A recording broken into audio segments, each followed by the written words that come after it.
The New York Rangers have been one of the busiest teams in the NHL this offseason with a new coach and a lot of changes in free agency.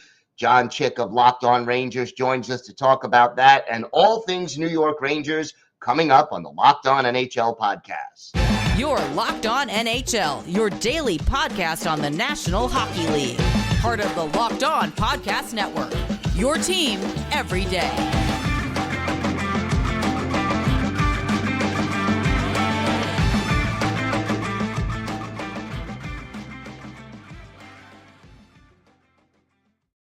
And welcome, everybody, to the Monday edition of the Locked On NHL podcast, part of the Locked On Podcast Network, your team every day. I want to thank everyone who makes Locked On NHL your first listen every day. Don't forget to subscribe on YouTube or wherever you get your podcasts so you can get new episodes as soon as they drop. And you can also hear us now on SiriusXM on the SXM app. Just do a search for Locked On NHL. It is great to bring back to the show the host of Locked On New York Rangers, John Chick. And John, been quite a busy offseason for the New York Rangers. Let's start with the new coach. I mean, Peter Laviolette, how happy are you, and what do you see him doing differently once the year starts? Yeah, overall, I feel better about this move than maybe I initially did. Obviously, you find out Gerard Gallant is going to be back. And, as a fan of this team, I mean, whether it's me or anybody else, you can start to kind of look around the landscape and kind of have an idea of certain guys that might be in the running. And I think Peter Laviolette is somebody that definitely popped into the heads of a lot of people. I think initially, the fan base is a little bit divided on it. Some people like the track record. They like the experience. They like the fact that he's taken 3 different teams to the Stanley Cup final. Other people kind of want a fresh voice and somebody a little bit different. The thing that I was most encouraged about, though, is going back and looking at the 3 teams that he took to the finals, the Flyers, the Predators, and who am I forgetting? Oh, the Canes, of course. He won the Stanley Cup with the Canes. But yeah, you look at those rosters, and he did it with a lot of really young players. And right now, I think one of the biggest complaints from Ranger fans is that they're not getting enough out of some of their young players, and in some cases, maybe not using them well enough to get the most out of them. And Peter Laviolette, I wasn't so sure about that, but when I went back and looked at some of those rosters for the teams that he took to the Stanley Cup finals, I was very, very encouraged by it because there were a lot of young players on a lot of those teams that went on to have great careers and in some cases still having very good careers. So, I think overall he's going to do a nice job with the younger players. And as far as what he might do differently, I just feel like there's going to be a little bit more discipline and one of those things where Laviolette has always struck me as somebody that doesn't really care about your status all that much. He's somebody that the people that are playing well and earning their next shift and earning more ice time, they're going to be the ones that get it. So overall, it was kind of the play it safe choice was Peter Laviolette, but that doesn't necessarily make it a bad choice. I think it's a solid choice, and I'm certainly at least willing to give him a chance. But I do hope that he's here for the long haul and he can get this team over the hump. A lot of free agent moves by the Rangers. To me, the biggest one probably Blake Wheeler. What did you think about that signing, and where does he fit into this team? Yeah, that was wild. So quick story. I decided to do a live show at the beginning of free agency. Basically just started recording, a minute or two before we hit the noon, ready, set, go period there. And it was funny because that was also the day, Gil, I don't know if you remember, where Twitter was being just really weird. Yes. Nothing would load and there were all these like error messages.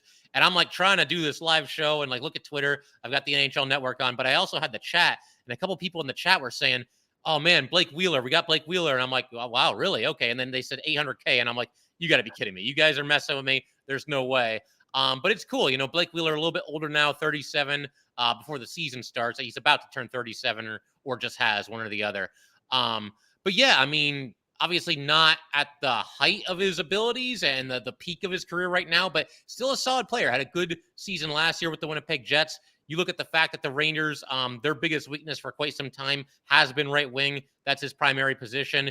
And I just think it's cool that, and granted, he's still getting some money from the Jets this year, but the fact that he took just $25K over the league minimum to join the Rangers and, get a chance to potentially win a Stanley Cup, I mean, that's pretty awesome. That's pretty cool. And, there's some Ranger fans that are like, Blake Wheeler, he's over the hill, this, that, and the other thing. It's like, dude, for $800K, I mean, it's worth a roll of the dice here. You got to give him a chance, especially at a position where you're so thin when he was bought out, I talked about him on the podcast as being an option, but I didn't think it would happen. I just thought he would be too expensive. And lo and behold, $800K 1 year. Let's do this thing. I could see him certainly, I would say probably in a middle six role for the Rangers, depending on who else lines up in other places.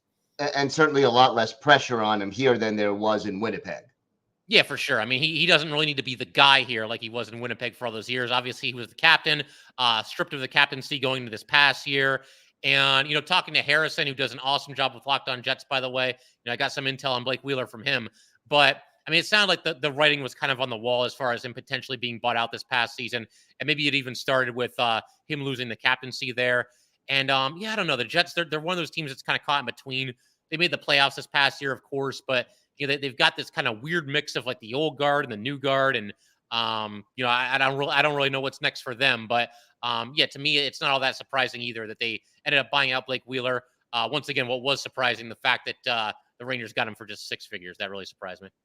Another veteran who's kind of coming home to New York, Jonathan Quick, going to be Igor Shesterkin's backup, a guy who beat the Rangers in the Stanley Cup Finals almost a decade ago. Hard to believe it's been that long, but a Connecticut native coming back.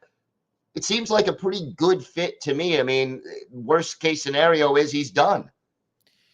Yeah, I think overall it's a solid pickup here. I mean, obviously, when you're dealing with the backup goalie situation with the Rangers, I mean, they're not going to break the bank there. They don't have a lot of salary cap to do so anyway. Obviously, before this past season, they had to trade Georgiev because they couldn't afford him anymore. And Brian Halak for a season, he did all right. I did an episode where I looked at different backup goalie options. Halak was one of them.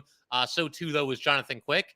And as far as just being a backup, I mean, look, he's obviously one of the better goalies to ever play hockey, and certainly one of the best of this era. And obviously, he's fallen off a little bit in recent seasons. But my hope here is the fact that this is the first time in his career that he's going into a season. He is the backup. Like, there's no debate here. There's no conversation to be had. And obviously, he was the backup during Vegas's run to the finals. But yeah, I mean, going into a season now, he is the clear-cut backup. Maybe that he's a little bit older now, and the fact that he's not going to be playing as much, maybe that can work in his favor a little bit. He has a little bit more time to heal between games. Obviously, there's less on his plate. And honestly, I mean, at this point, he's just playing with house money. I mean, he's probably a Hall of Famer. You got to figure. Yeah. 2 Stanley Cups with the Kings. Yeah.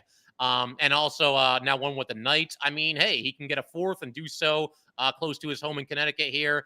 If it doesn't happen, it doesn't happen. It's not going to do anything to like tarnish his legacy or anything along those lines.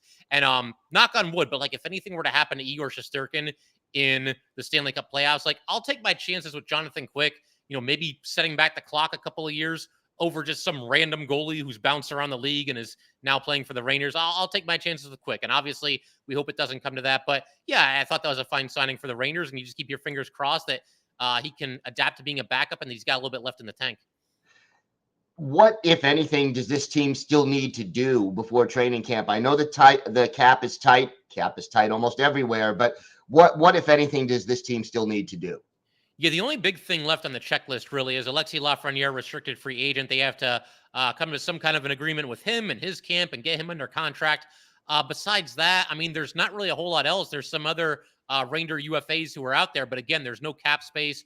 I mean, Tyler Mott, I guess you could say there's always a little bit of a chance, but I just don't think they can afford him. And honestly, I think they've kind of filled out their roster to the point where they're pretty much ready to move on without him. I like Mott. It's too bad he's come over as a rental in each of the past 2 seasons. Maybe it can be 3 years in a row here, depending on where he signs and the length of the deal and how much money and all that stuff. But yeah, I mean, really, it's just getting Lafreniere under contract. And then at that point, they'll be right up against the cap. And I mean, with Patrick Kane, I guess never say never, but I don't anticipate him signing for a while, whether it's with the Rangers or anybody else.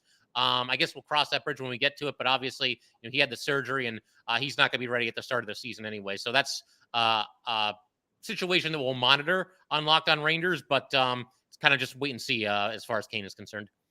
All right, John, why don't you tell our viewers and our listeners where they could find the podcast and where they could find you on social media? Yeah, so you can find the podcast anywhere that you are listening to this or watching this, any audio streaming platform, also YouTube, obviously. And as far as me, you can find me on Twitter at jchick17. And then you've also got the handle for the show itself at LO_NY_Rangers. And yeah, definitely give us a follow and follow along with Locked On Rangers. All right, always good stuff there on Locked On Rangers. John, thanks so much for joining us today. Yeah, Gil, thanks for having me, man. We'll do it again sometime.